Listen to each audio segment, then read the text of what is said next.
Hey everybody, what's up? Today I'm really excited to bring on Steve Ecker. Steve is a person who I met back in September of 2019.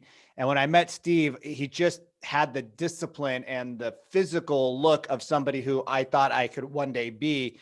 And he's actually one of the leaders of the project, which is the Modern Day Night Project, which is something that I had to go through twice in my life because the first time I wasn't capable of completing it.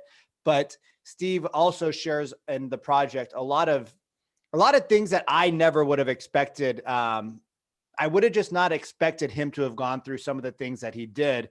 But because he went through some of these things as a teenager and as a young adult, he became the man that you see in front of you today. But let me tell you, behind that hard body appearance, he's actually a guy that cares more about human development, the growth of men, and seeing people level up to their highest capacity than you would imagine. So, Steve, I don't want to steal any of your thunder about throwing up in front of your kids or the 19-year-old fuck up that you shared at the project. But why don't you give us a little bit of a background of who you are and why you are the person you are today? Yeah, awesome. Thanks for having me on. Excited to be here. And we've known each other now probably close to 2 years, almost from the very beginning. We met at one of those at the Empire Business Summit, I think. Yep. And I'm Steve Ecker. I'm originally from New York. Now I live here in Orange County, California, with my family, wife, and 2 kids, a 9-year-old son, Tyson, and a 6-year-old daughter who we just call the Midge. And we are just loving life here in California. It's where we wanted to be for a while, even though with all the fucked up governments and gun regulations and all this stuff that we don't necessarily like or agree with, we still love it. We do things our own way, so it's freaking awesome. And I'm a business owner. I have an online fitness business as well as one of the instructors of the project, which you just graduated. So again, congratulations. You are a badass. That was not an easy task. I know what it was like to go through that. So that was awesome that you graduated. I'm glad you made it through that time. You were one of the few I was rooting for this time around. There's not many fucking people I root for. My job during the project is to either make you quit or make you unleash the beast of the full potential that's stuck with inside of you as a man. And I will do one of those clearly. There will be a clear outcome. It will be black and white, one or the other. Yep. And you unleash the beast. So congratulations again on that. That's just fucking awesome. Thanks. And that's pretty much how it's going right now. I also do one-on-one private coaching and mind, body, and business coaching, the brain, the body, the business, the mind, the muscles, the money. That's the kind of private coaching I do. It's called Operate to Dominate, just teaching not just men, that's for anyone. It could be managers, business owners, entrepreneurs, whatever, just how to operate to dominate in their life. I'm not going in there to be strictly just their business coach because they already have that business act to teach how to be a better lawyer. But I'm going to teach him how to operate to dominate in his life through discipline, through the right energy, taking care of himself the right way, having the right structure, the right mindset, taking care of his fitness so that he can operate to dominate and become an even better lawyer than he already is. So I'm not necessarily teaching him the business skills in his particular business, but what I provide for them is just accelerating them in their life with discipline and energy and confidence, taking action and, operating their own way, teaching them to operate to dominate. That's how the private coaching goes. And that's where we're at right now. I love it. I love it. And every day that I woke up, so I'll give you guys a little background about me, a little vulnerability. When I met Steve back in 2019, it was, I think, September or August. I was a pretty arrogant, cocky piece of shit douchebag. I was coming off of my Agreed. We finally agree on something. I was coming off my best year ever financially the year before, and I'd taken some time off to go tour the world with Tony Robbins, and I just thought my shit didn't stink. And the minute I met Steve and Ray and Aaron and Bedros and Matt, I realized that there was so much more potential, but it sometimes takes people time to get from where they know they want to be and where they know they should be and where they're at today. And so when I met Steve, I'm pretty sure at the first project that I went to, you were not my biggest fan. No, not at all. And you didn't set the tone when we first met at that dinner, that kind of introduction dinner at the business summit in San Diego. And it's exactly what you said. You were talking about how easy the project's going to be. It was going to be a breeze. You were making jokes about it, and it's all good. But you were kind of serious about it. You really just thought it was just going to be a simple thing because you had those, whatever you want to call it, ego, whatever it is. And that's what the project is going to do. It's going to expose those weaknesses and those deficiencies, but times a fucking 1,000 is what it's going to do. So it's going to make it so extremely painful and break down on those weaknesses that you have. And that's what happened your first go round of the project. And what I told you during this second time, the first round of the project, was true. The story I said towards the end, we were having one of those feedback sessions. And I don't remember what the conversation was. We don't get into the personal details of the conversations we have with the candidates in the project. But what I said to you was, last time you were here, because I was actually defending you on something, I think, kind of giving your point of something in the project going on, right? And I said, this isn't me just sticking up for you for no reason, because your first time around, I couldn't fucking stand you. Like, it was my number one goal and priority during that project class 002 about a year and a half ago to get you to quit. Like, that was it. We have discussion meetings with the instructors of the project every few hours. We'll meet during those 75 hours. Every 3-4 hours, we'll have little side sessions where you're either working on some journaling or whatever you're working on, and talk about the progression and the growth and where each of the candidates are at. And I'm telling you, you were the topic of conversation a lot. And what I said was true. Instructor Aaron and I outside, we were really coming. It was an aggressive conversation, because he's always wants to give people another chance, because he's such an awesome fucking human, right, that he just always wants to keep giving them a chance. And I had enough of the crap that you were doing during that time. And I literally told him, if you were at that dinner at graduation, that I was gonna have a knife on my waist, because you always have a knife on you. I told him, I will cut this project tattoo off of my hand if you were sitting at that graduation dinner. So your second time around, when I was kind of almost standing up for you, when a bunch of the other candidates were starting to turn on you, because I saw starting to happen what happened to you in your first time around, where everyone pretty much had enough of your shit and they went against you. They kind of all teamed up against you. And I was all for it the first time. When it was happening the second time, I realized it wasn't justified. They were just making bad judgment calls. They were being confused and being kind of manipulated and swayed by false reason and judgments. So I kind of was sticking up for you. And the point was that obviously I didn't like you in the beginning. So I was giving a valid point why they shouldn't be turning against you at that point. They had no good reason to that time. So that was your and I's history, how it's gone. And now look at us. Now we're here on a podcast. We're going hiking with our families this weekend coming up. Some gruesome hike coming up just a week after. So that's how life goes. Look at that. It's fucking awesome. Sometimes the people that what I've seen in my life, sometimes the people you don't like the most, or the people that challenge you the most, or the people that become your biggest adversaries, because you see something in them or they see something in you that they know you're not leveling up on. And when you have those open, honest, vulnerable conversations, which is something that you have with so many men and so many just leaders and entrepreneurs, right? Because I think a lot of entrepreneurs that have had some early success, like knock on wood, I've been blessed. I've had hardships in my life, but I've never had some of the hardships that other people have. And most of my hardships are self-created, like the first project. Had I gone in there with the right mindset, I thought, okay, I'm going to pay the money, right? I'm going to go, I'm going to show up, I'm going to do the workouts. It's going to be, I got this. I just got off of a year of coaching and self-development. Like, I got this, right? And I underestimate the difficulty of a lot of projects. And what that does is when you're in a physical medicine camp, like what the project is, it's physical medicine to bring out the vulnerability, to bring out the weaknesses, so that we can, as a team, grow together. Because it's not just the candidates that grow, we grow with the instructors as well. And it's a family. Like, when you go through it, and having to go through 125 hours with you, at about hour 100 or hour 90, I was like, fuck it, dude, bring it on, Steve. Like, whatever, because you're the guy that scares the you're the guy that scares the shit out of people, right? You're the guy that makes people break, and it either breaks them to grow them, or it breaks them and they will never, I don't know what happens to a lot of the candidates afterwards. I know what happened for me, but how did you come to this point in life?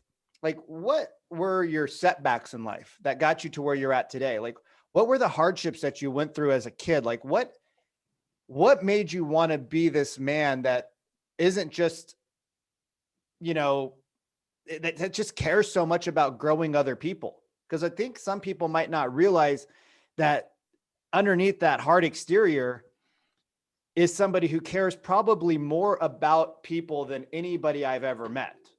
So what makes you give so many fucks about people that don't care about themselves? I don't know about all that. You're going to kill my reputation, but we'll go with it for now. I guess I'll just, for the sake of this conversation, this podcast, but don't fuck up my reputation too much. People come into the project just laughing at me then. But I don't think anyway, anybody's coming to the project to laugh at you. Yeah.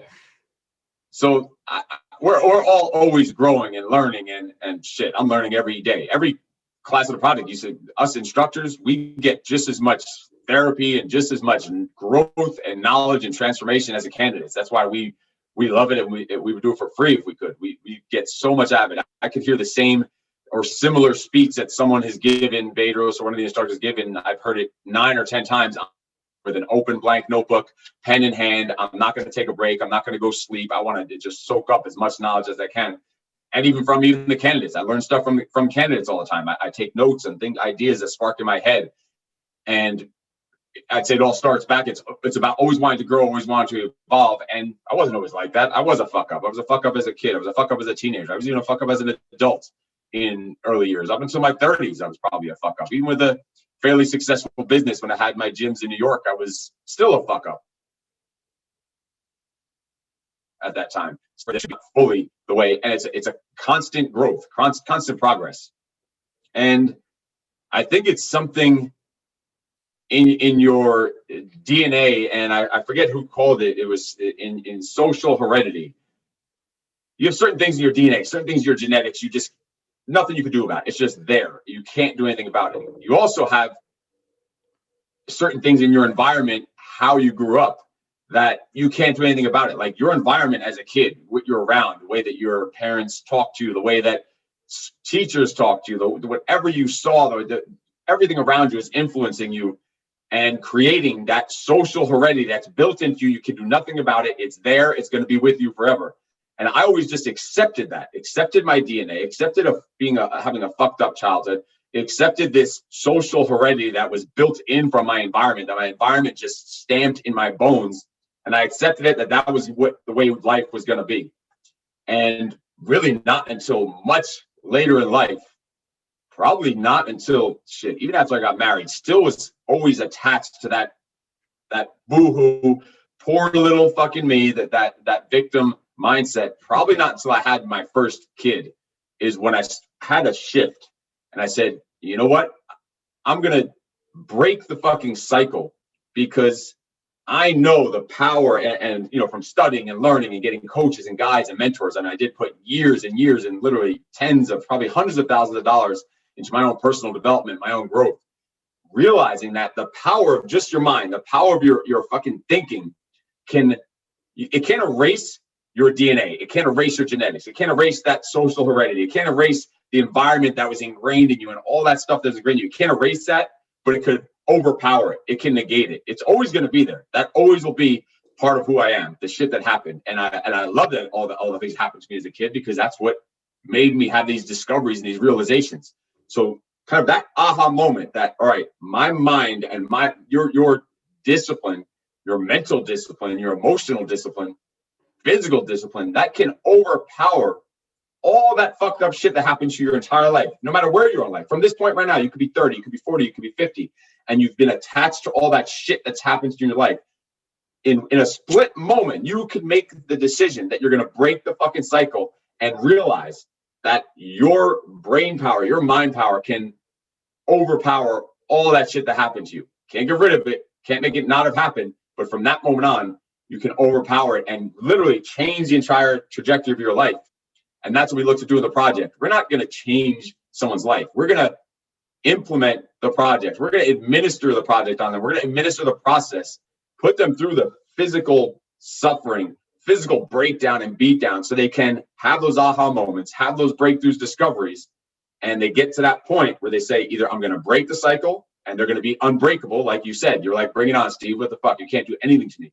They're going to flip that switch and either decide they're going to break the cycle of their past, their history, their DNA, their genetics, their social heredity, their environment they were grown up in, or they're going to say, you know what, I'm just going to accept it, and I'm just going to go and live in this life of mediocrity and average life the rest of my life. And they go quit, and they ring the bell, or they make some excuse, or make up a fake fucking injury, and they go home. So that moment in my life that I had is the moment that we want to create during the project. That about right hour, probably 30, somewhere around there, a little later, a man comes to that moment, comes to that line in the sand where it's either I'm gonna make this change in myself and break the fucking cycle that I've been going through my entire life, or I'm just gonna accept that I'm just meant to be mediocre and they're gonna live that way in their life. So that's really the overview of how I see things and why I want to be involved in the project, because it's been a life changer for me. And again, it probably was when I first had my first kid, because I said, all right, now I have this son.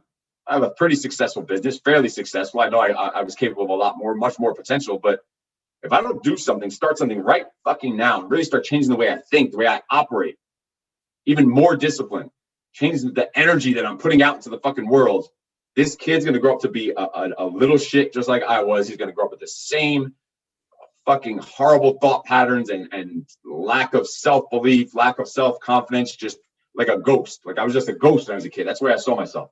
Didn't even exist in the world, just as a ghost. I was never like sexually abused or anything like that, like some people have. But sometimes I was like, fuck, why doesn't someone kidnap me or sexually abuse me, that at least I would know I wasn't a ghost? Like that's how crazy it was. That's how much I was just ignored and felt like a ghost in everywhere, at home, at school, every area of in Little League, all that stuff.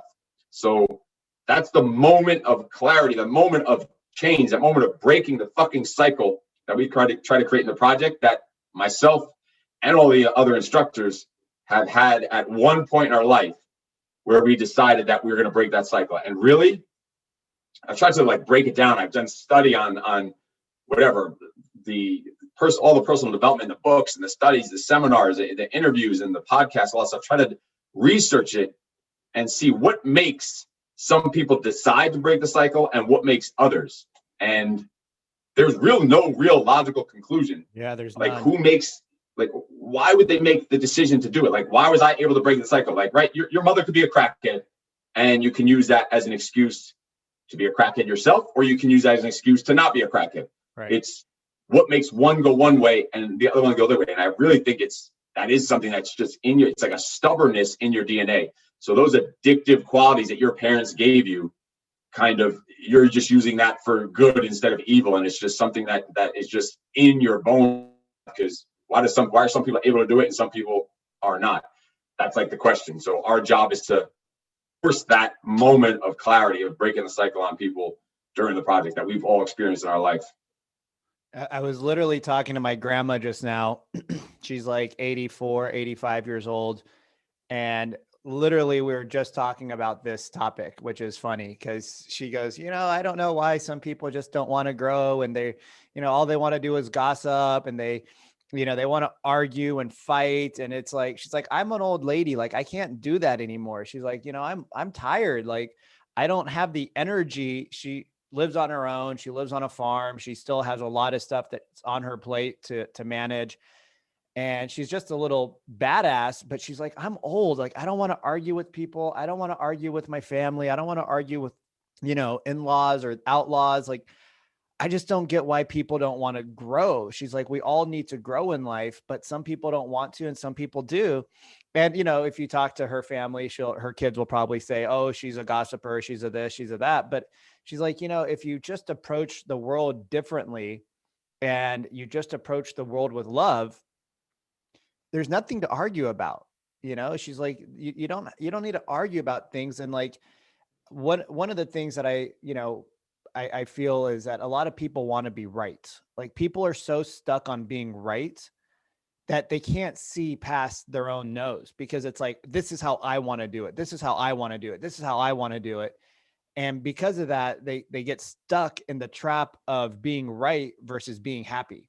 Like, I'd much rather be wrong and happy than right and unhappy. Exactly. Or they want to be right. And what do you want? Do you want to be right, or do you want to win? Do you want to be right, or do you want to make money? Do you want to be right, or do you want to be successful? Do you want to be right, or do you want to have a good relationship with your family, your kids? Exactly. I hear what you're saying 100%. Yeah. And, like one of the things that that I see about you, and I see, and you've shared things with us in the project that, that's really cool. Like it's really cool to see how the instructors show up for their families, right? And so when you have Tyson on the workouts with us, and you guys, these aren't just like your standard workout. Like Steve doesn't give you a standard workout. He gives you a workout that's going to encompass the mind, the body, the mental and the physical at the same time, while throwing chaos at you. But you got your 9-year-old with us working out. Like you're bringing your 9-year-old on a 16-mile hike tomorrow, where I'm reading stuff on this hike. And I'm talking to my buddy last night who hiked Mount Whitney. And I was like, he's like, dude, what gear do you have? I'm like, I'm going to go to Dick's Sporting Good today. He's like, so you're completely unprepared. I'm like, yeah, but Steve's going to be there with his 9-year-old. So if Steve's there, I'm not going to die. Like, I feel like if he can do it with his 9-year-old, then I will be fine. He's like, you're an idiot. Like, you're an absolute idiot. And I'm like, and I love my buddy. He's super successful, great dad. But that's the thinking that I feel like a lot of us get stuck into, where we limit ourselves before we even try. And the funny thing about him is he's my cycling buddy. And so when we cycle together, one day I got a new bike, and it was for going through the dirt. And I looked at this dirt field, and it was long and it was sandy. And I was like, I don't think I can make it. He's like, have you tried it before? And I'm like, no. He's like, then why would you limit yourself before you even try it, Vikram? And I'm like, I don't know. He's like, let's just see what happens. He's like, if you fall, it's just soft dirt. He's like, you've already fallen 100 times. What's the big deal? And we need people to push us in life always. Like, hey, let's go do this crazy, stupid 15-mile, 7,000-foot hike. Like, let's go do the project. Let's go do, this leadership training class. Let's go do this. Let's go do that. Because even a week after the project, I can find myself going back to my old thoughts, which is why we have to be constantly leveled up by a peer group. There's a question that I think is important, and this is going to be geared more towards men than it will be towards women, because women have the support group. Why do men shy away from having support, like from other men? Like, why do we as men not want to admit our weaknesses, or not want to admit that we need help from other people? Because we think that, what I think at least, that, and I've been there, shit, up until just probably a few years ago. You think you're just Billy Badass. We think being a man means being a badass, and being a badass means you don't need help. You don't need to show any vulnerability. You can't show any sign of weakness. You can't talk about, your mistakes, your failures, because then you're not a man. You're not a badass. But to me, a badass is the exact opposite of that. Sure, you need to be a badass. You need to be able to protect your family, provide for your family, snap a motherfucker's neck if you need to, but you also need to be able to run in the middle of the road and grab a puppy on the road that's about to get run over by a car because he has a hurt leg or something like that. You also need to be able to ask for help. That's the 3 letters that I think men are afraid of. ASK. They're afraid to fucking just ask for help. Shit. I find myself almost every day asking someone for something, whether it's some help somewhere, some direction, some idea, suggestion, whatever it is. Men think it's a weakness to ask. I think it makes them not a man. It makes them not a badass to ask, or to be vulnerable, or to show any weakness. To me, asking for help, or showing some weakness, or showing some vulnerable, that's fucking real confidence. Men think that it's confident to hide that shit, cover it up, suffer in silence, pretend like everything's all great. But that's not confidence. That's a fucking fraud is what that is. That's actually insecurity. Having real confidence is like, yeah, I'm fucked up. I need help with this. I fucked this up just yesterday. Like, shit, ask the Russian. I fuck things up all the time. I do stupid shit all the time, say stupid shit all the time. But that's real confidence, is being able to then admit that, being able to ask for help, being able to ask for suggestions. And that's what, to me, what a real badass is, who sure can be tough and rough and be the idea of what a man and a badass should be, but also be able to have those tough conversations with people, be able to communicate to different types of people in different types of ways, be able to be the dad to the little kids and the little girl and sit there on the big floor and build Legos and stuff like that. Like, shit, I'm not afraid. I'm not afraid to say that. I play video games all the time. Does that make me any less of a badass? To me, that makes me have more confidence. And I play video games with my kids almost every day. After they earn it, of course, they do all their work and their workouts and their homework and their reading and their studying. And we'll sit and play some video games and we'll get into it. We'll be screaming and having fun. To me, that's confidence. To me, that's a man. To me, that's a badass. I could sit and cover it up and hide it up. No, I can't show that I play video games because it whatever. To me, that's just a fraud. And I give myself what I call a fraud audit at least once a week, sometimes even once a day. I'll do morning rituals of reading and journaling, but then also at nighttime, right before I go to sleep. So right when I wake up, right when I go to sleep. When I go to sleep, I'll look back on the day. Like, was there any point in the day where I was a fucking fraud? Like the things that I believe in, the way I operate, my own personal core values, my own personal way of operating. Was I a fraud? Did I go against any of that stuff today? What do I need to do? What can I improve on tomorrow? Where did I fuck up today? Where was I a fraud? I give myself a fraud audit almost every day because it's nothing worse than and it's out there all the time. People talk about authenticity. You see it on Instagram and fucking MySpace and Twitter and all this shit all the time. Authenticity and vulnerability. All the people doing that are usually full of shit, talking about shit they don't have, shit they don't believe in. They'll say all the fancy phrases, but then behind the scenes, they don't have any real, true freaking belief in that. So if I'm going to talk about something, if I'm going to do it, especially if I'm going to teach it, like especially during the project, that's the huge breakthroughs that I have for myself, where I level up every time. Have the projects for guys like you is, all right, I'm teaching all this stuff. Where can I find little holes in my own game that I'm not operating the way that I'm even teaching it? If you're fucking teaching it, you're not doing it yourself, you're just a freaking fraud. That's what you are. So to me, that's what a real man, a real badass is one that's not just talking about it, just doing it. Like, just shut the fuck up and do it. Talk with your feet, but also don't be afraid to ask questions, ask for help, ask for clarity, ask for some direction and guidance. Don't be afraid to be coached. And to me, that's what a man and an authenticity really is. Where do you see the challenge with men? The phrase that is that's used in the project a lot is good times make weak men make bad times make strong men make good times make weak men. Where are we in the cycle right now? Well, here's the problem is, and I like that saying. It's a great saying. So there's three types that fall into that. So there's, again, the people who have those fucked up childhood who, all right, so let's say that's bad times. And they use that fucked up childhood to continue and grow up and keep that cycle going with their own kids, with their own life, to just keep that chain going. They didn't use those bad times to learn, to grow from. Then there's the opposite of that, who had those bad times, that used it and said, you know what, I'm going to break the cycle. But then there's also the third one that most people don't know about. And we actually had an example of that in your class. We won't go into any details on it, but someone who had never went through any hard times in their life. And you would think, wow, what a fortunate kid. Never went through anything hard in his life. What a lucky kid. Great childhood, great relationship with the parents, everything he ever needed.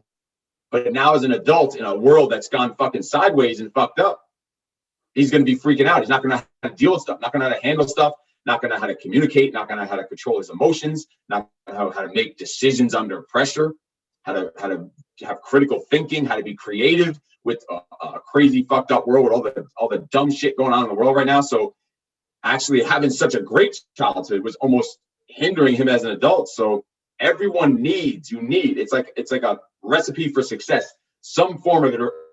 So sure, I broke the cycle of fucked up childhoods in my family. My father did, his father did, probably all the way back to wherever the fuck they were from. Same thing. I decided, all right, I'm going to break the cycle. I'm going to give my kids a great life. And that's what I'm going to do. I spend more time with my kids. I run several businesses and I spend more time with my kids than anyone I know. We do everything together. But the thing is, I manufacture adversity for them. And now they've gone to love adversity. That's why this hike that we're going on. I looked it up too. They say They're pumped about the hike. I'm like, not so excited about the hike after I did a little research on it. And little Tyson's like, yeah, we're going to go on a hike. It's going to be awesome for like 16 hours. And I'm like, what the hell's wrong with this kid? I looked it up too. I'm like, fuck, I have fucked up knees, fucked up feet, all this other stuff. I don't have my hiking shoes are like a half size too small. I asked him too. I said, you want to go to Dick's and see any of that stuff? He's like, no, he's just going to wear his fucking worn down tennis shoes. And I'm reading on the internet, people are saying, oh, I underestimated this hike. It's the hardest hike I ever went on. They're talking about you need all this gear, you need spikes on your shoes. And I'm telling him all this. And he's just like looking at me like, what are you going soft or something? Like we're just walking out in the park. That's all we're doing. Like, I'm like, fuck, copy that. Let's do it. Let's roll. And it was the same thing with the bike ride we went on. We went on a 130-mile bike ride here from Orange County all the way down to San Diego. And when it was run by one of the project graduates, they asked if I wanted to go on it. And right when I heard about it, I'm like, fuck it, 130 miles, it's a bike. It's riding a bike. Who cares? I'm like, yeah, Tyson and I are in. I didn't even tell Tyson about it. I just knew. I went and asked him later that day. I said, hey, we're going on a bike ride to San Diego, 130 miles. It's going to take all day. We're going to have to wake up at 1:30 in the morning because we have to get a head start. So we're going to be on a slower pace because we're riding fucking mountain bikes. We don't have those little ice skates, put their shoes into the pedals and all that shit. We don't have all that stuff. We just put on a backpack with all of our food and our water, and we jumped on our mountain bikes and we rode 130 miles. But I just asked him, you want to go do this? He's like, yeah, when? He thought it was going to be that weekend. It was like 6 weeks away. He thought it was that weekend. He's like, yeah, man, let's do it. Let's make sure we put some air in our tires. That's the extent of our preparation for the bike ride, was putting air in our tires and spraying gun oil on our chain, making sure the chain just was lubed up a little bit. And he didn't care. He said, we're going to do it. Because throughout the years since he was born, I realized, all right, I'm going to give these kids the best fucking life. I'm going to be the most awesome dad I could be, because I looked at my father when I was a kid.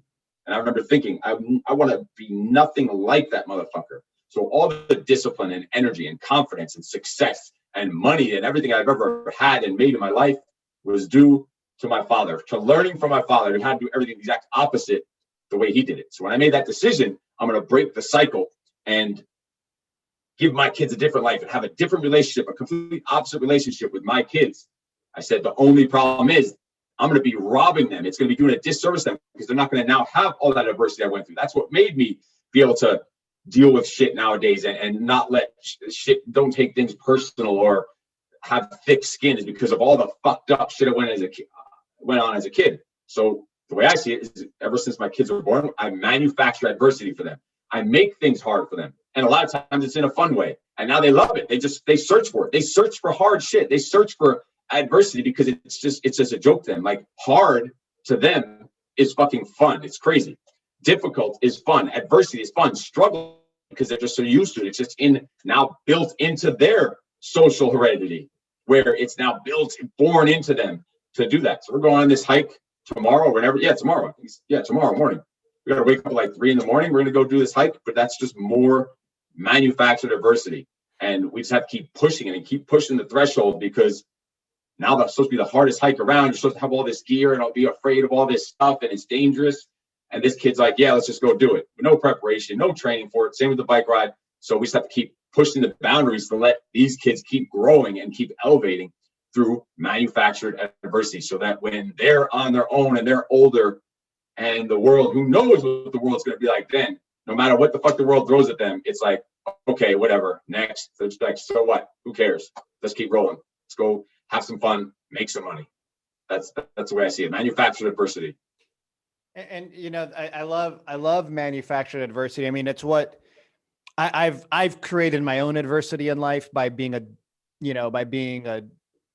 using drugs and alcohol and, things of that nature. I've created my own adversity. I didn't have a bad childhood, but my dad is the way that my dad is. He gave us time and stuff, but it wasn't necessarily, there were just some issues, right, that we all go through. But the manufactured adversity, and I know exactly who you're talking about. And he came out at graduation dinner, he was a completely different human being than he was when he stepped into the project. Mm-hmm. And that's what the project is. The project is manufacturing adversity in a short time frame, where you're being thrown 1,000 different commands. You're tested throughout the entire thing. You have to get teamwork involved, because if you try to go at it alone, you're gonna die. But we live in a world where everybody's given a merit badge for showing up. We live in a world where you can't be a loser. Everybody has to be a winner. We live in a world where people have never had adversity, or the adversity that they had is very little. I mean, like right now they want to take student loans and they want to forgive the loan balance. And I'm like, these people chose to go to school. Like, they got an education. If they went and got a degree that they couldn't get a job in, that was a choice that they made. Like, we opened businesses. Like, I got business debt right now that if you pay off my business debt, I will go open up another business, which will then employ those people who can't get jobs. Instead, we want to live in a world where let's take the people who already have no jobs, give them more money, and then make the people that want to create jobs more heartache, right? So, I mean, being a business owner is manufactured adversity, especially in the state of California. I mean, it's crazy to live in this state. So how do we manufacture adversity for people who, like, you don't want your kids to suffer, but you want your kids to have adversity so that when they get older in life, they understand that life isn't always going to be roses and, just everything's going to be handed to them. So you're teaching your children at a young age how to have that adversity by manufacturing it through safe environments, right? They're controlled environment. Obviously, biking, when you took Tyson on the bike ride and you're on the I-5 for 10 miles while you're on your way to San Diego, that's a little bit of true adversity. But shit, I was fucking scared for my life. I'm like, you sure you want to do this? We can drive around. It'll be a few extra miles. Let's just go. I'm trying to convince him. He's like, no, if it's a straight line, we can just go on there. We'll just stay on the shoulder. And the cars are going by 100 miles an hour. He's like, fuck it, let's do it. So semi controlled, safe environment. But yeah, I hear what you're saying. Yeah, I mean, that was probably one of the least safe environments you've put Tyson in. But he's grown up with all this adversity that he's probably way more aware of his situation than people that are in their 30s and 40s who've never had adversity. So how do we manufacture adversity today without people going to the project? Like, how does a man or a woman listening to this podcast say, shit, we have not had any adversity for our children. Our children have grown up in suburbia, the white picket fence with the 1.5 dogs and the 2.5 brothers and sisters, and mom and dad are both home every night. We eat dinner. Yes, last year, everybody had adversity, but they got through it. They're on Zoom. They're going to their whatever bullshit classes. How do you manufacture adversity without going through the 75-hour project so that kids know that the world isn't going to be easy and there isn't a stimulus check, and the stimulus check isn't going to be enough to really keep your family supported? How do we manufacture that for young adults, like, teenagers? Yeah, good question. First, your video's off, right? I just want to make sure you know that your video's off. Yeah, we don't have a great connection. That's why. Okay. So I want people to see you, not me. I didn't really need to look at you anyway, so that's all. I have no complaints with that. You've seen enough of me in the last year and a half. Exactly. So how do we do it? And I think it's pretty simple. In the project, we have a saying now with the graduates of the project: whenever something is coming up, whenever there's an obstacle in front of us, whenever there's a difficulty, a struggle, or when we need to make a decision, whatever it is, we have a saying, and it's just called project that shit. We just say project that shit, meaning basically, so that's our terminology of saying do hard shit. Do hard shit. Choose hard over easy every time.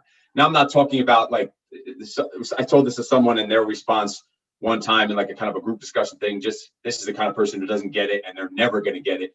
They're like, oh, why would you want to choose hard all the time when there's technology and whatever? Like, they made an example of you can send an email. So according to choosing hard, you should walk the letter over to someone across the country. Like, that's just an extreme. That's just a fucking douchebag. That's just an asshole. So the point is, choose hard in situations where it makes sense not to use technology and be more efficient and more productive and things like that. But choose hard in your life every day. Do something hard every day. Find something hard to do every day, whether that's waking up extra early or making your workout a little harder. Put yourself through some suffering. You have to go through some suffering. There's no great success or anyone that's made a lot of money or anyone that's really been too happy or fulfilled that didn't require a significant level of suffering and sacrifice and hardship. It just doesn't exist. It's a prerequisite for success. It's a prerequisite for happiness. It's a prerequisite for money and for fulfillment. is to go through some kind of hardship, to do hard shit. So just choose doing hard shit, because times like that bike ride we did, Tyson said that was one of the top 3 days of his life. And it was 14 hours of a bike up our ass crack on these mountain bikes, driving across California. And it was one of the top 3 days of his life. And it was it's hard shit. Do hard, like choose the hard option. Because the problem with people, they think, especially nowadays, kind of the people that you're talking about, and the ones that want those stimulus checks and the ones that want to take advantage of unemployment and all this other stuff, like, don't even get me started on that whole conversation with different employees and stuff and shit that I've seen and been through personally with people. When that's a whole nother topic. But when people, the problem with people today is they want the easy route. If the government's going to hand them a check, of course they're going to take that shit. Oh, fuck it. I've had employees in the past during this Corona time that I no longer have that didn't want to come back to work and actually work for their money because they can get their unemployment with their extra bonus on top of it for a certain amount of months. So why would they come back to work? They could choose easy. And now once that unemployment runs out, you've lost all your credibility, you've burned all your fucking bridges because you chose easy over hard. Yeah, it would have been a little harder to work for the same amount of money. And even some people were making more money on unemployment. Like, how fucking stupid that, all right, let's pay people more money to not want to work, to choose the easy, to remain average. And now those people they burned bridges, they lost opportunities they could have had, they've severed relationships. And that's just one example, but it happens all over the place because they choose easy. They think easy is going to make them successful. They want the easy route. And that's the problem really with this entire freaking country, is they want the easy. They want something for nothing. That's what they want. Napoleon Hill would call it going the extra mile. They don't want to go the extra mile. That's why they say the extra mile is a lonely place. I had a conversation with my kids about it the other day. I asked them, what's it like on the extra mile? And they're like, it's a lonely place because no one wants to do it. No one wants to go the extra mile.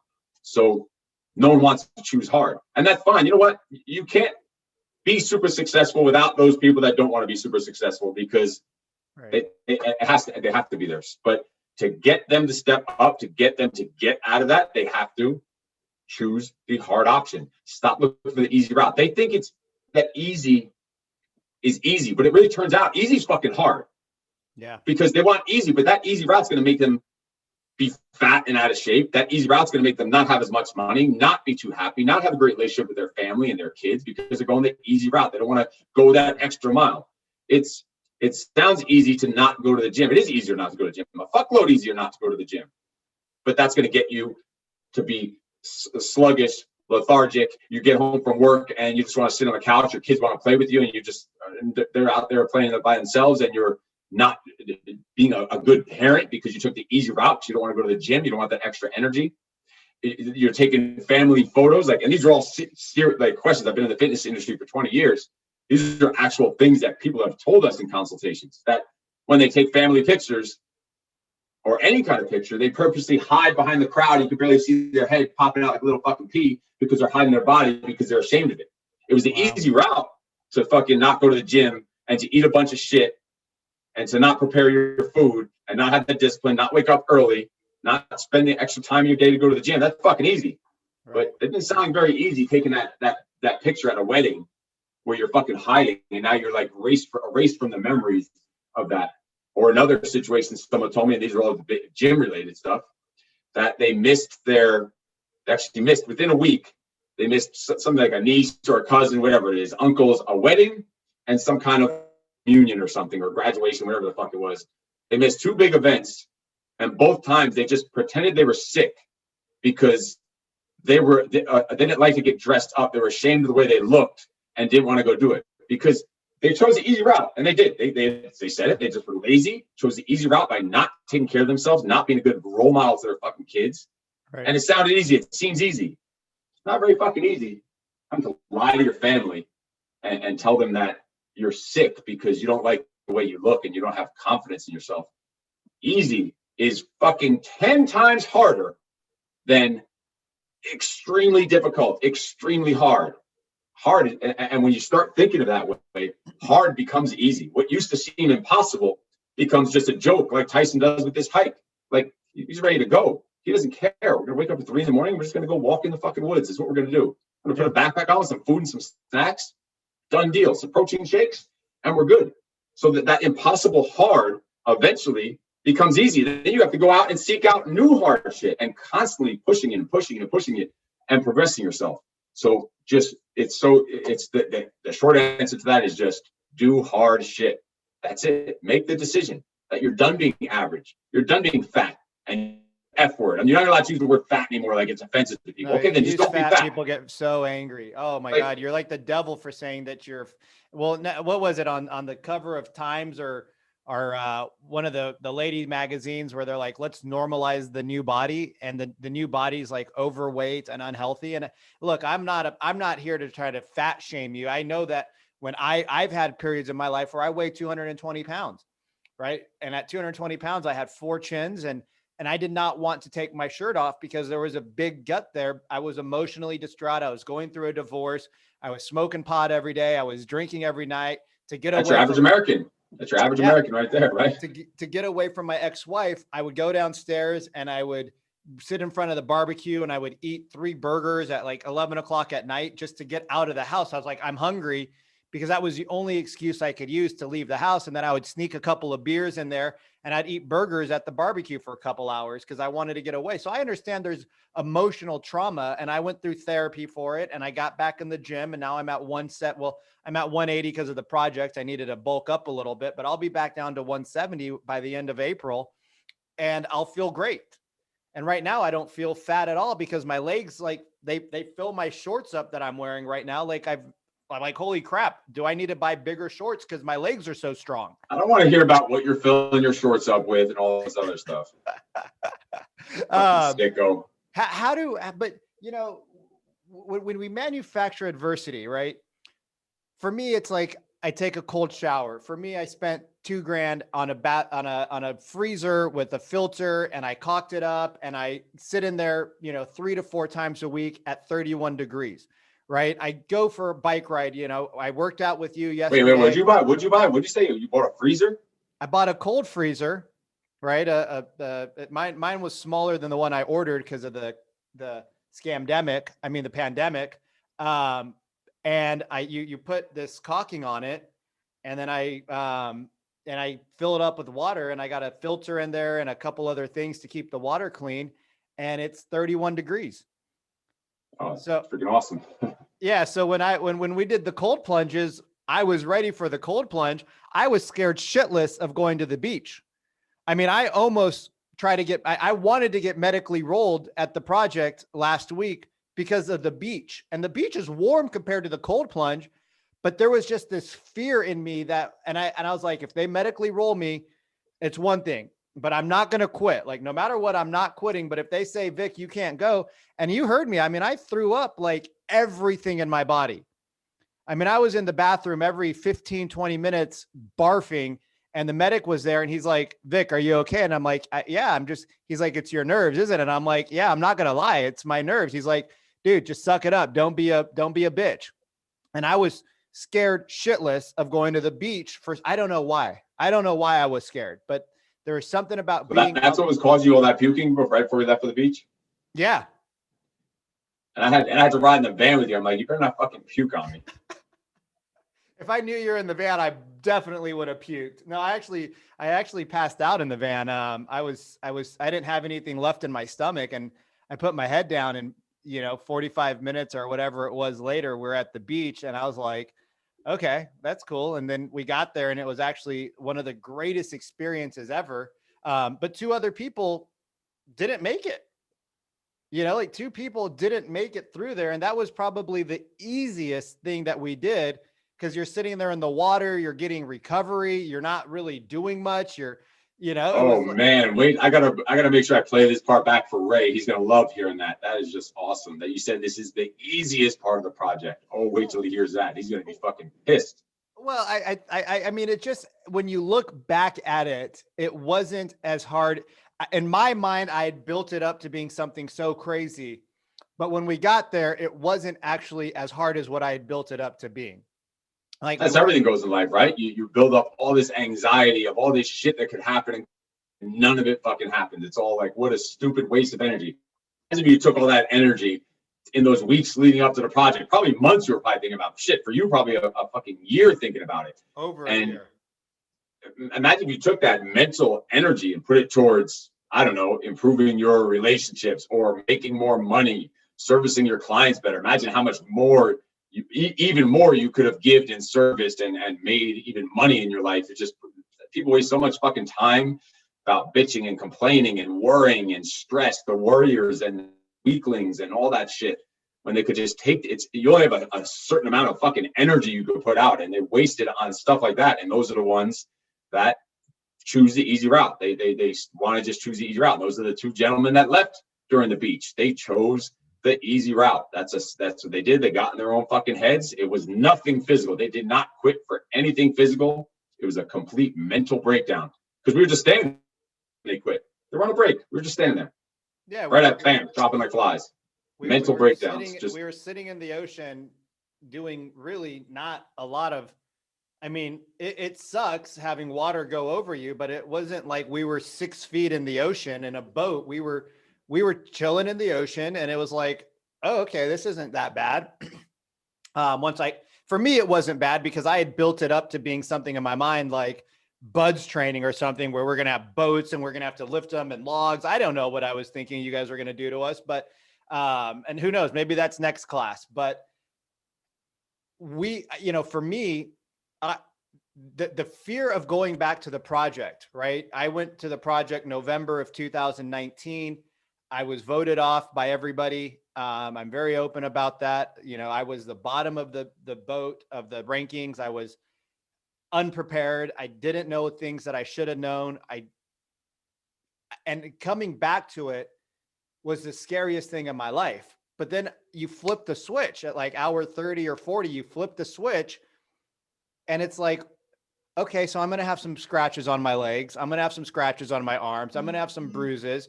I had bruises everywhere. I had some cuts here and there. I had, I think we all had a little bout of pneumonia because, we don't sleep and we're cold and we're hot and we're, whatever. Right. So I think we all had a little pneumonia or a cough. We ate some MREs or whatever the shit food was that you guys serve us. Actually, the food was better this time than it was in the first project. You guys, we wanted to keep you guys fueled this time, just to make sure you had it. So your food was not too bad this time. Yeah, no, I was like, y'all don't understand the food the first time around sucked. This is like gourmet. But the amount of energy that we use as humans around fear, because like you said, I came out of that first project and I was like, okay, I know there's things I need to work on, but I went into my head, and for 6 months, I was probably borderline depressed and scared and felt like a failure and an imposter and all this bullshit, which wasn't true because, at the end of the day, I'm like, Vikram, you went to something that 99.9% of people will never sign up for in their mid 30s. And then there's people in their 40s and their 50s. And I'm sure at some point there's going to be a guy that comes out there in their 60s and does it and rocks it. But I'm like, you beat yourself up for doing something that most people won't even consider. And instead of giving yourself credit for the fact that you learned so much, you're beating yourself up. And if we can just flip that switch, that adversity, I think Ray says it, pressure is a privilege, right? Mm-hmm. We are privileged to be in this world where it's hard. We are privileged, but we always focus on the negative.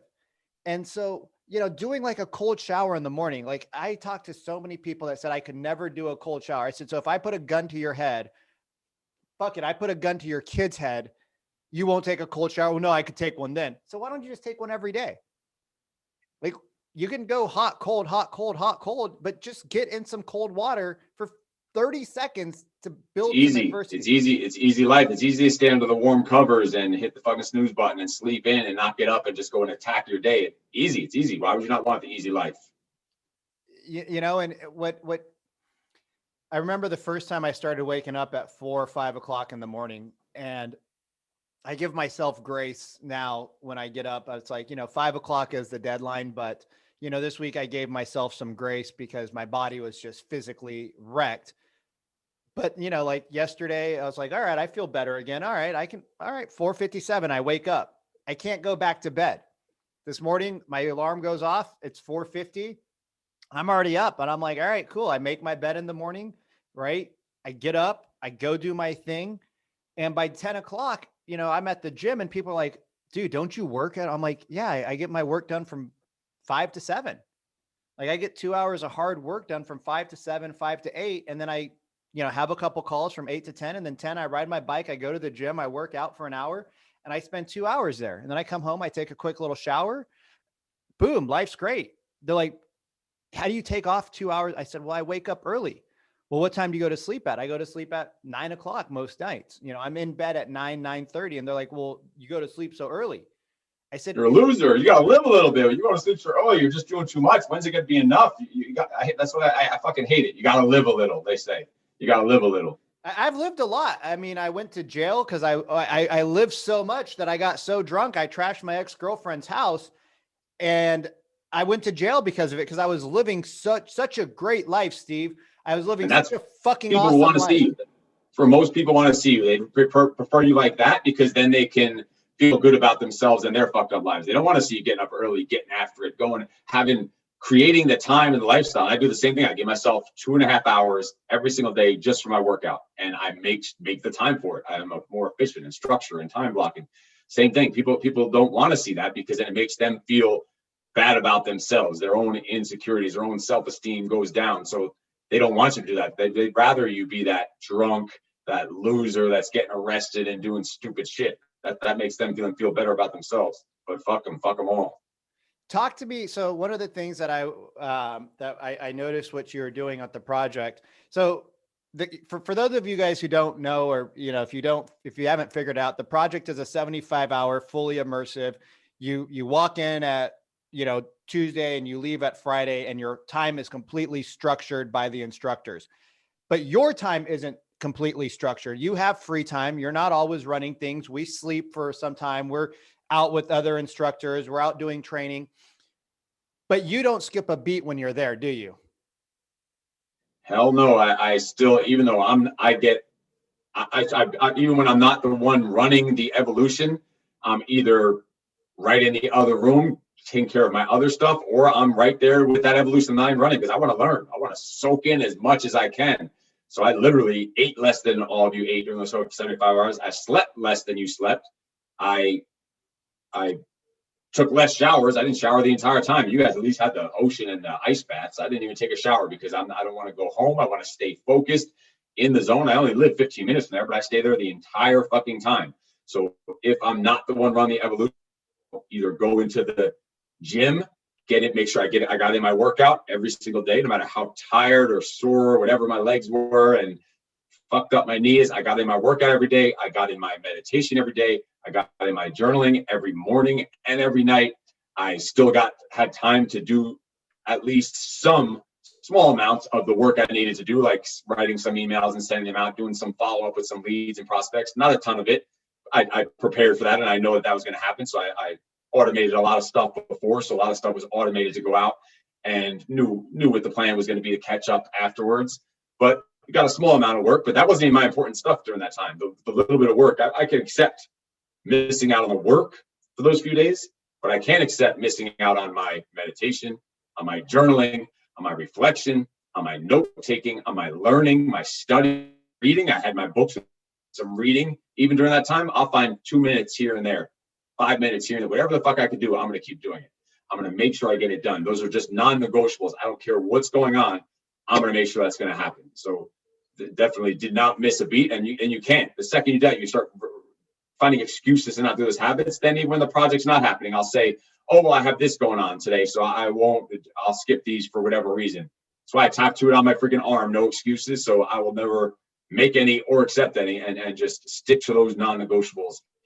And the reason why I could skip some of the work stuff is because I know by sticking to those other habits of discipline that I don't have to worry about. The work is going to be there. The work is going to come. The work got done before. The work's going to get done after. And the only reason that the work gets done is because of those other foundational disciplines and habits that are there. That's what creates the work. So if I would have done the work and skipped out on those like personal development type habits, the work would have gone to shit. I was better off not doing the work, keeping that foundational discipline of non-negotiables. That's going to make the work be great before and the work be great after, even though I was skipping the work during the project, if that makes sense. So I'm glad we touched on this, because I think what a lot of people focus on is the work, right? They focus on getting their job done, making the extra call, the email, this or that. And then they use that as the excuse to neglect their personal meditation, their personal journaling, their personal health, right? I'm guilty of it. I can say that I've been guilty of it, right? I got to work.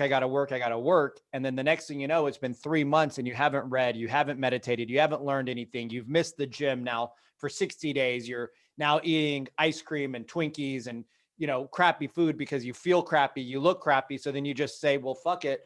I'm not doing what I need to do. So I may as well just go all in and just screw it all. And then you wake up 2 years later, right? And you're like, holy shit, how did I get here? And so I'm glad that you touched on that. The work is secondary to the personal development.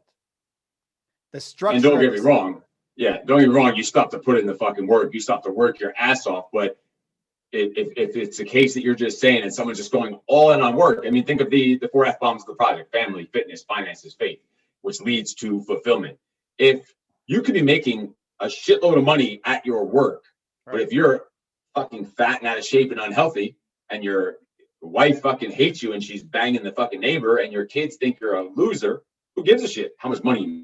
Or you could be the most fit person in the world and making tons of money. If you don't have that, like you're never going to have true fulfillment. So you also won't be as efficient or effective at your work. Like people that don't sleep. I went probably 20 years of getting 4 hours of sleep or less. Like started my business doing that. When I had my first kid, was sleeping literally 4 hours or less a night, 7 days a week, working like 18, 19 hours a day when I first opened up my first gym. And that was like a badge of honor. Like, yeah, I'm a badass. I'm a Marine. I'm hardcore. I don't need any coaching. I don't need any guidance. I could just fucking charge through this and just tough it out. That shit's not sustainable. You can't grow and scale that way. You can't have a good relationship with your spouse or your fucking goat or whatever it is you're into, or your kids. And it's just, you have to, like, now I'm up right now to 7.5 hours of sleep. So after the 4, I went up to 5. I was at about 6 for the last 3-4 years. Maybe in the last year, I got up to 7, and literally just the last like 4 weeks, 5 weeks, I got up to 7. I'm up to 7.5 hours of sleep a night.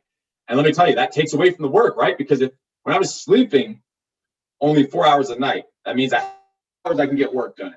Now I'm sleeping 7.5 hours. That's a lot less hours of work. But let me tell you, that recovery is just as important as the work itself. That's allowing me to get fucking 3 times more work done in the time that I'm working. So I'm more focused, more efficient, have more energy, having disciplined habits that I'm sticking to, giving you more confidence, and just letting you just attack the fucking day more viciously and violently because you're more recovered and you have that rest. Like it's you can't even be debated that you need a certain amount of sleep. Sure, I could survive on 2, 3, 4 hours of sleep a night. I could do that every night if I had to. But my work and relationships and effectiveness is going to suffer. So I'll take the hours away from work to focus on the other things like sleep and rest and recovery and meditation, time with my kids, time with my family. Think about that. If you work, say you were working 12 hours a day and only hanging out with your family like 30 minutes or seeing your kids when you get home and they're going to sleep, you're going to get a lot of work done. But that whole time in the back of your head, you're going to be thinking, I'm a fucking loser. I'm a shitty parent. It's going to detract from your work. But if I only go to work for 5, 6 hours, 8 hours, and I'm going to spend 3, 4, 5 hours with my kids, while I'm doing that work, I could 100% dive in and be 100% present in that work because I know I've already have my time blocked out that I'm going to spend time with your spouse or whatever. You're going to have time. You're going to have time scheduled for your reading, for your meditation, whatever else you want to schedule in your day, your hobbies, your workout. So when you do your work, you don't have to feel bad about it. And you don't have to think about your kids when you're doing work. You don't have to think about your workout because you've already planned for all that stuff. So you're going to dive so much deeper in less hours of work, but so much more attention and focus and discipline, defeating the distractions. And you're going to get so much more done in less amount of hours. And then on the flip side, the same thing. If I'm spending all day at my kids because I just want to be super dad, so I'm going to spend all this time with my kids and I'm going to put work all the way behind and not even think about work. The whole time you're going to be on your phone, sending messages, making phone calls. It's like, okay, Dad, your fucking phone is more important than me. And that's actually a rule we have with my kids. They're not allowed to curse, although they may hear a curse from me one or two or a million fucking times a day. They're not. And that's all part of really manufacturing adversity. Like, think about it. Like, they hear it all. I teach them everything we're talking about here. They could tell you the same stuff that we're talking about here. And so one day they're going to be older and someone's going to be like, oh, you're fucking stupid. You're a fucking idiot. Someone's going to curse them out. They're going to be like, okay, whatever. You fucking, big deal. You cursed me. But if they never hear that stuff, it's like anything else, like drugs. You don't teach them about drugs and guns. If you don't teach a kid about guns, they see a gun and they're so curious. But if they're used to guns and they've been trained with guns all the time, it's not going to affect them in that way. Right. Manufactured diversity, same thing. So when it comes down to it, if you were spending all that time with your kids, the business, the whole time you're going to be working on your business, you're not going to be present with your kids. But if you go all in on the stuff you're doing at the time, you don't have to be distracted from thinking about your kids when you're working. You don't have to be thinking about work with your kids. You could be dive all in 100% with intention and with full fucking presence is the way you need to do it. And that makes everything better. It makes your relationship with your kids better, makes you make more money at the work, makes you happier and more fulfilled. It has to be in all areas. You have to really kind of separate those and just dive all the fuck in. And so less hours of work can actually make more money, if that makes sense, by clearing up your focus and mental freaking anxiety, because you know you got those other things out of the way. So when it's time to work, it's like, all right, I'm going to fucking hammer this and I'm going to attack this work. I don't have to think about anything else. I don't have to stress anything else because I know I already did that stuff today, or it's scheduled later in the day and I have something to look forward to, knowing that I have something on my calendar with my kids later in the day, or whatever it is, a hobby, whatever it is. Knowing you have something to get excited for later in the day makes that work even better. Like, this is what I'm working for. So the boring shit you have to do, making another phone call, telling you to fuck off, I'll do it with a smile, or a smile inside. I'll do it with a smile because I know I'm working, I'm busting my ass so that I can have 4, 5 free kids at nighttime and not have to just be working 18 hours a day anymore. So they just complement each other. It goes back to the F-bombs of the project: the family, the fitness, the finances, and the faith. That's what it's all about. It works. Yeah, if you've ever read the book Rich Dad, Poor Dad, I'm sure you have, but my rich dad, he says, when I go to my kids' games as a young man, right, it was in my schedule. So my wife, said, hey, we got soccer or basketball or hockey or whatever it is at this time. So he would work around that. But when he was there, he was able to work. He was able to be present with his kids. And then afterwards, his kids love in and out. So he would go and pick them up in and out, spend time with them. And then once they're, okay, Dad, see you later. We're going to go do our thing with our friends or do homework. He would go back to work. So he just manufactured his life so that he could be fully present with whatever he's doing. So when he worked, he worked. When he's with his kids, he's with his kids. And he never had any guilt. He's like, I never had any guilt around my life that I lived, because when I work, I work. When I play. When I'm on vacation, I have my laptop or my cell phone now. I can still work and do things. He's like, I'm not the social butterfly like your aunt is. So she goes and does her thing. And I just sit there with, and when somebody talks to me, I talk to them. And when I'm not being talked to, I just sit on my phone because I'm not the social guy. He's like, but when you're fully present with your life, he wakes up at 3 o'clock in the morning. He's at the gym at 3:20. He works out every day, right? He's very structured. And a lot of people will say, oh, well, that's so boring, like you were talking about earlier. But most successful people live pretty boring, average style lives, but they get to do a lot of really cool shit because of the structure that they have. Whereas people who live, the quote unquote rock star lifestyle, their lives are pretty mediocre because they're always trying to do the things that they want to do, but they can never afford to do it. So they can't go out and give their kids the greatest lifestyle. They can't go out and give their spouse the greatest lifestyle because they don't have the money, because they're always trying to be something that they're not, because they're always running and chasing things instead of just structuring it and putting it in there. So yeah. They're just scattered, always playing catch up, always trying to figure out where to go next. They're just a mess. I hear you. Yeah. And so, damn, we've been going like almost an hour and 15 right now. Steve, where can people find you? What's the best place for people to find you? Right now, I say Instagram is where I'm on the most. It's steve.eckert1. It's steve.eckert and then the number 1 on Instagram. And what's your, if you could give one reading recommendation or Audible recommendation, what would you say people should definitely read or reread again in their life?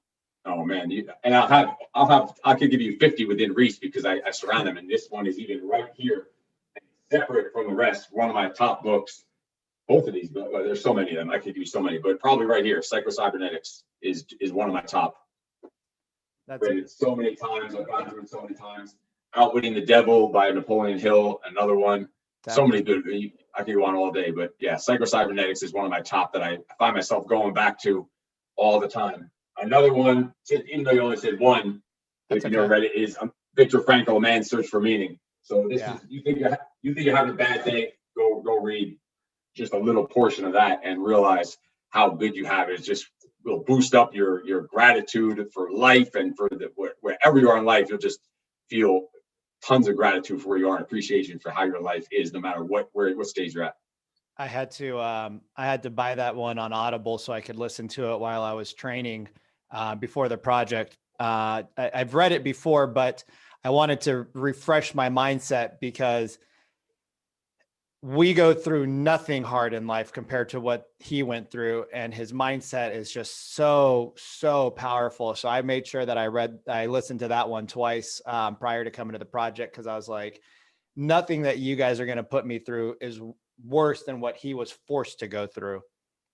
And then he laying on a beach in sunny California. How fucking hard could that be? How bad could that be, right? And this dude is in 5 camps, eating a scrap of bread every day, and meanwhile coming up with the meaning of life while he's there, the meaning of man's search for meaning. He's building his entire practice and writing a book in his head during that time. Like, shit, that's some good stuff. Carrying dead people out left and right. He actually jumped into a toilet because he was doing something, and he had to actually jump into a toilet, to a dirty, filthy, basically outhouse, porta potty toilet, to hide from the Nazis, so he didn't get beat up or killed or something. It was, there's some crazy shit in that book.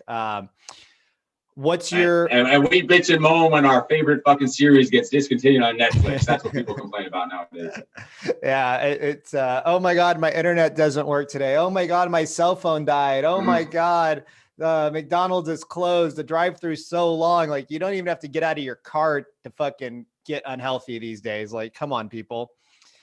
What's your, what's one thing that you want people to take away in your life when you're on your deathbed? What's one thing that you want people to say, damn, I'm so glad that I met Steve because he X, Y, and Z'd my life?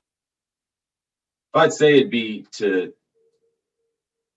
I like to say, or being a role model, emulation would be the word. That there were people that wanted to emulate the way that I not just acted, but the way that I think.